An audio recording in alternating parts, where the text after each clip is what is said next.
spetta la faccia vostra. Io faccio la salumiera e tengo l'apoteca reta a vostra. Capocuollo e sopressata, un genuino di maiale, fior di latte saporite, roba fresca e speciale. Tutto quello che volete, nel negozio mio ci sta. Buat alla buatona. Spaghetti, spaghettino, spaghettone, caciocavallo, burro, provolone, quello che voi volete, quello non c'è. Avoliva di gaeta, non ce l'ho. Bicchiere marmellata, non ce l'ho. Frigiotto paesano, salamo di Milano, non ce l'ho.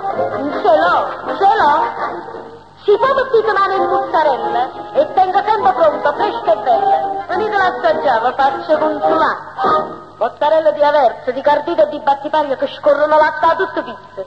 Quando arrivano i sporti latticini dentro l'apoteca mia non sembra una salumeria, sembra la centrale della latteria. Non me ne mandamento, ma quando le salumiere stanno a Napoli mi metto a filare tutto quanto. Sempre roba di prima qualità. Io roba scadente non ne piglio.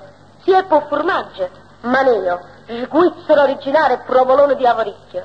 Come salama mania capocuore di Giuliano e sopressate di Nola. E quando sto in un bancone un mestiere mio lo saccio fare.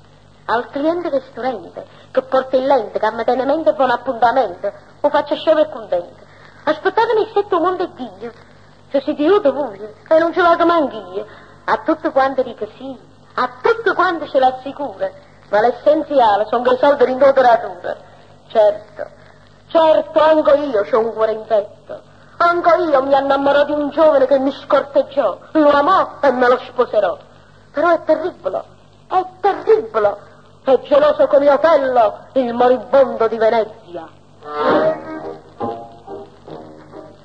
C'ho un fidanzato che è geloso assai, lo tiene sempre lui, fuori il momento, e non mi lascia mai. Capirete, io sono figliola, che certamente, e devo essere gentile, si capisce con cliente. Stamattina un signore mi è venuto a corteggiare. Mi ha detto, io sono Gotillo de Gagliazzo, sono proprietario di tutto sto palazzo. E tengo 7 capitane fatte, e con mancato, sono due fatte te. Questa perché sono bella, lo so, e sono pure Sant'Usella, lo so. E sono anche portosa, callosa e butillosa, lo so. Come commercio poi le mozzarelle e stanno sempre pronte, fresca e bella, venite a specchiare, lo faccio consolare. Come commercio poi le mozzarelle e